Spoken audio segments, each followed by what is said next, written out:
morning, my name is Carl. I'm the lead herpetologist of Dangerous Creatures. Dangerous Creatures is home to 65 exhibits, different reptiles, both indigenous and exotic. We also have lizards, amphibians and arachnids. Dangerous Creatures prefers to house indigenous reptiles because we like to educate local South African people on what snakes do occur in our collection and in our country. Let me introduce you to a few of our reptiles in our collection.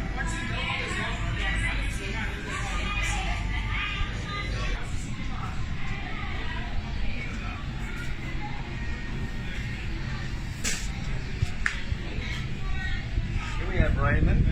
Raymond is a black-throated monitor. We actually have the white-throated monitors in this country. They get quite big and actually end up becoming quite tame. Awesome animals.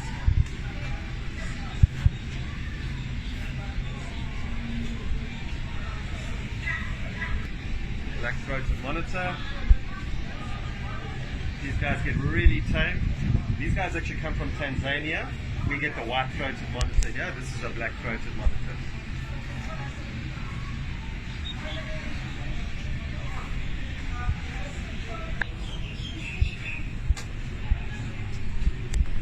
So welcome, let's go for a look inside and let me show you a few reptiles.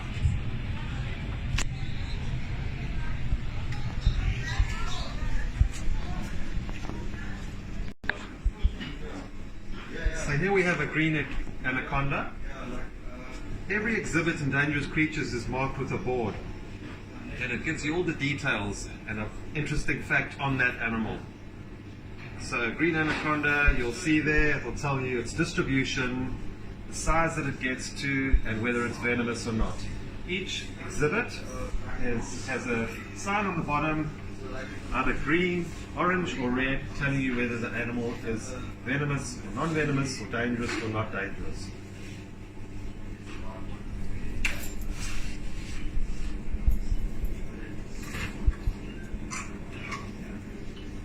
Green anacondas obviously love the water.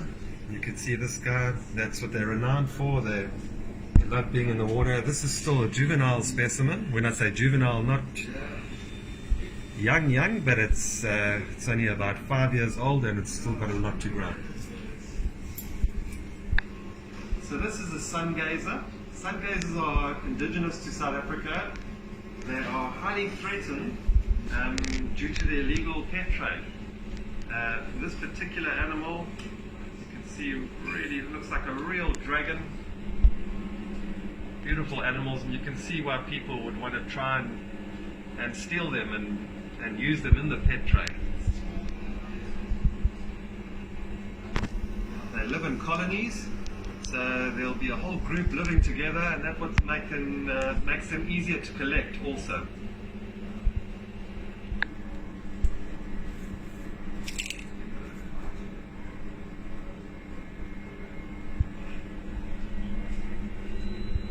These guys will feed predominantly on insects, worms, crickets.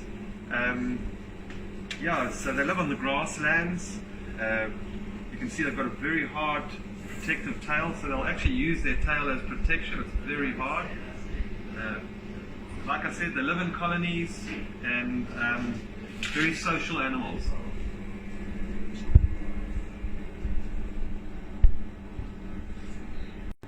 Okay, so these are Mexican beaded lizards. Mexican beaded lizards are one of the few venomous lizards in the world. There aren't many lizards that are venomous. You can see he just bit the guy's tail there. I don't know if you caught that. But, they're having a bit of a... sorry, we're going to have to... So beaded lizards are one of the few venomous lizards in the world. They come from Central America and they feed on rodents, birds, eggs. And as you can see, that's what we're doing here. We're feeding them a diet of egg. What they'll do is they'll actually drink this now. We've mixed up the egg for them, and they'll slowly start lapping it up. They're quite ferocious in the fact that if they would bite you, they do not let go. And it's a very painful bite. Here we have a Roncals. Reptiles are indigenous to South Africa. Awesome snakes. It acts like a cobra. It's not a true cobra, but they are also able to spit. It is a highly venomous reptile, and there have been recorded deaths from the reptiles. So it is what we spoke about earlier. It's got the red and the indigenous sticker there. They prey on frogs, rodents, even small birds.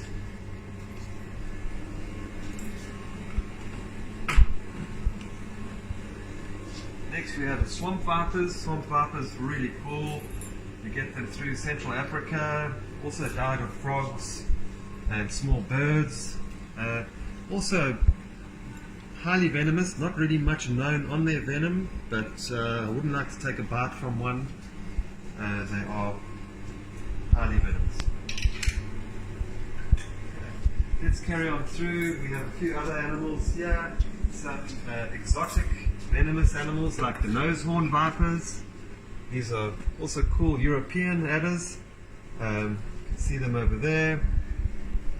Also venomous. And then we have your copperheads, your North American copperheads. So as you can see, we have a lot of exotic animals too, just to show people what does occur out there. Copperheads are also highly venomous. Although there haven't been many fatalities, there have been fatalities with regards to this animal.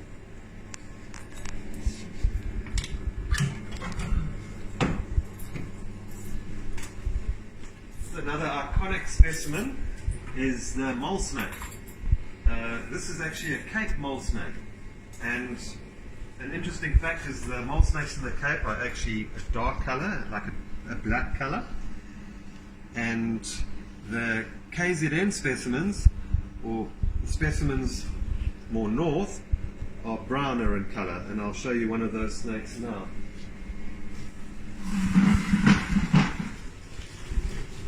As we were saying, here is the KZN specimen. You can see the difference in colors there. Here he is over here.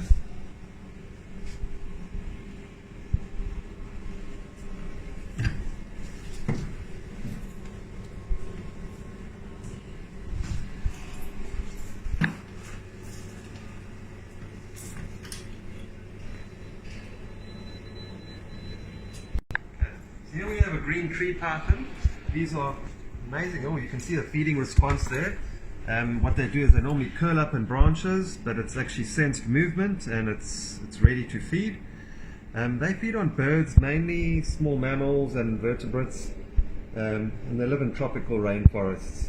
They don't get very big, but up to 2 meters, but they don't look very big because they're always coiled up into a little ball and acting smaller than they actually are. As you can see there, he came forward. That was a feeding response. He's hungry. It's not because he wanted to bite me or anything, it's just a feeding response.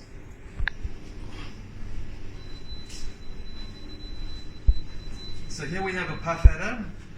This is a very common snake in South Africa, and it's one of our most venomous snakes and responsible for a lot of bites that do occur in this country. As you can see, it is very camouflaged. If you have a look here, this particular specimen is a local specimen, and you can see how it blends in with the environment. They ambush predators, they eat small rodents, birds, lizards, frogs, so they will just basically wait there for something to walk past them and strike out. They have a potent cytotoxic venom, and if you would get bitten by something like this, you would feel a lot of pain, a lot of swelling, and you would definitely need medical assistance.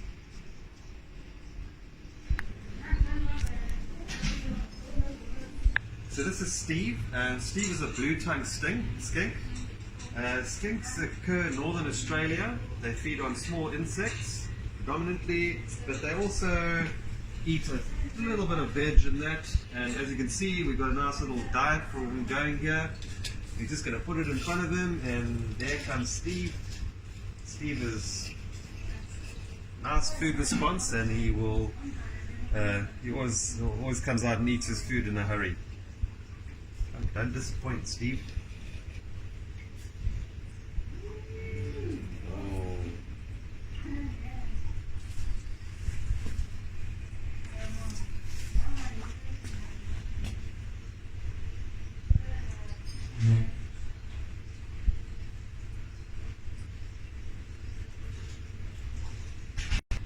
So this is Steve. He's a blue-tongued skink from northern Australia.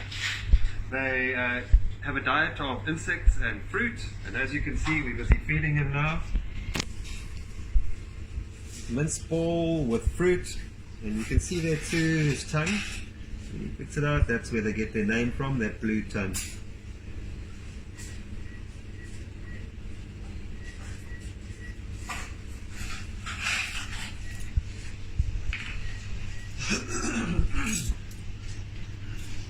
Here we have our green mambas.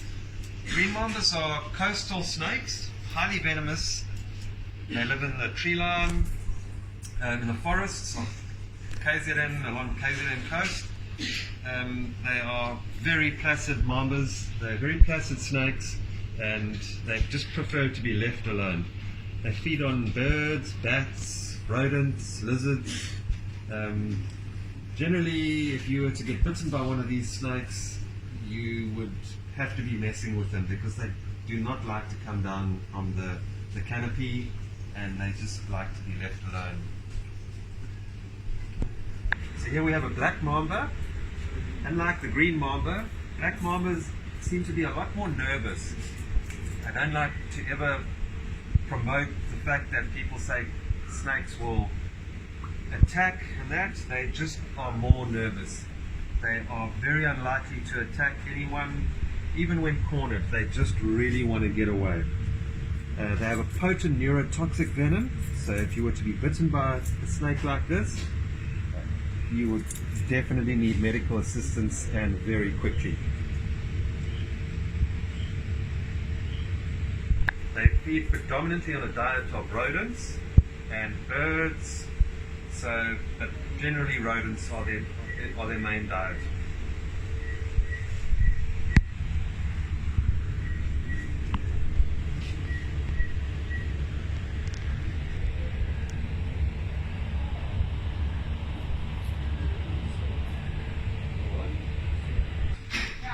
So here we have a West African baboon adder. This is an iconic snake in that it has the longest fangs of any snake in the world. They've recorded the fangs up to 5 centimeters, 50 mils.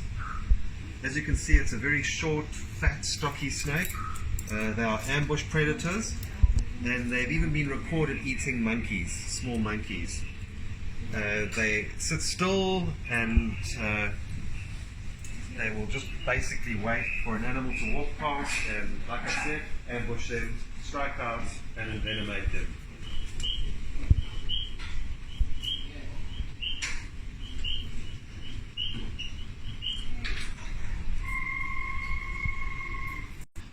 Here we have a saw-scaled viper.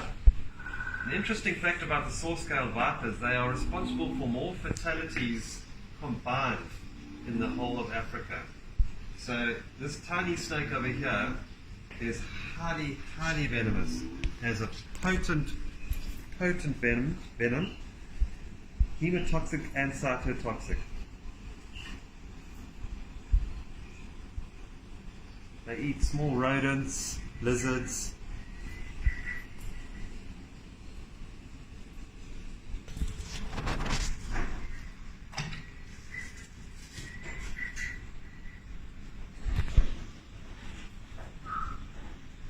So here we have a giant Gascon Hognose snake. They do come from Madagascar. Awesome animals. We have 3 specimens here.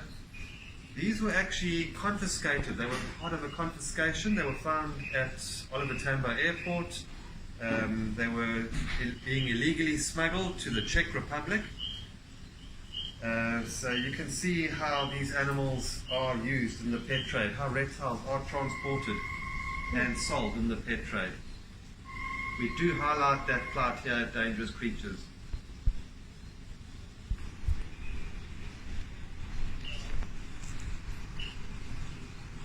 So here we have some juvenile Nile crocodiles. It's hard to believe that this guy can get up to 500 kilos one day and start eating just about anything it wants to. These guys are less than a year old. As you can see, they're still quite small and have a long way to grow. Crocs reach maturity, sexual maturity at about 10 years of age. So as you can see, it's a long time before they will start breeding and making future generations.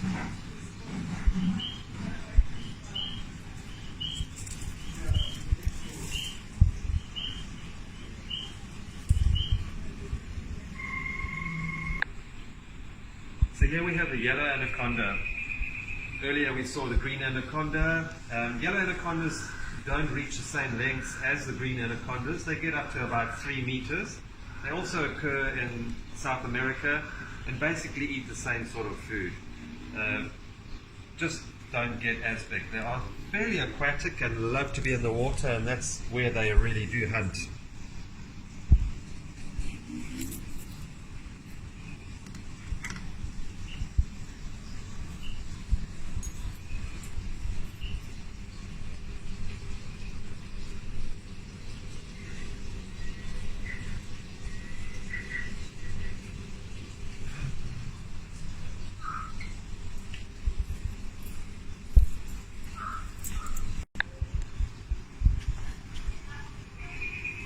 Here we have a false water cobra.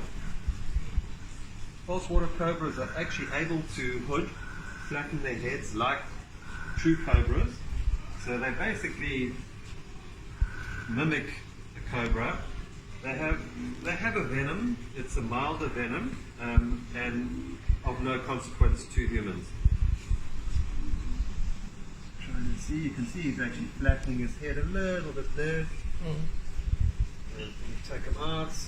He's a very placid, beautiful snake. Once he's in your hands, he's very chill.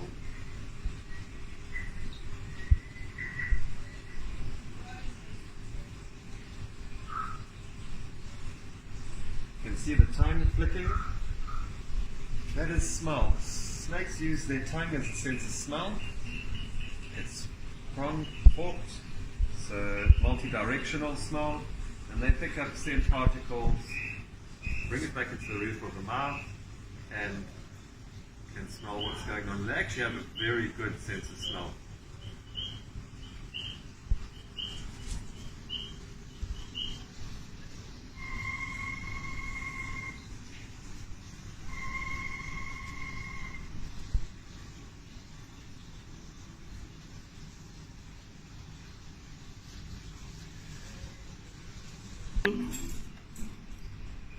So here we have a reticulated python. Reticulated pythons is an Asian python, and they grow to be the longest python in the world, up to 10 meters. So it's a very long python. This particular specimen here, we estimate to be over 100 kilos and is 6.5 meters in length. Now pythons are constrictors, so basically what they will do is they have teeth, rows, they will grab their prey and they will constrict with their coils and wrap around their prey item and swallow it whole. They prey on mammals and birds. Obviously a big animal like this would probably be able to get a small mammal down quite easily. Something like a goat or a calf. So here we have a Monocle Cobra, also a highly venomous cobra. An albino actually, it's hiding in the back at the moment. We do like to give our snakes a chance to hide and to be able to have a natural environment. You can see all our cages are all our exhibits should I say, are very naturalistic. And we provide our animals with good care and treatment. Monocle cobras are actually highly venomous too. It's an Asian cobra. As you can see, it's got the red sign there, and a bite from one of these, potent neurotoxin, could mean death. We have the Dumrell's bows here. As you can see how camouflaged these are, blending in with the substrate in the exhibit. Also a Madagascar boa. Constrictors, they eat rodents and birds. And of awesome animals, non-venomous, endemic to Madagascar. That's about the end of it for Dangerous Creatures. Thank you very much for joining us on our small tour. We would love to have you as a guest here. We have guides that are 24/7 willing to show you around and give you information on all the specimens that we do have here. Thank you very much for joining us.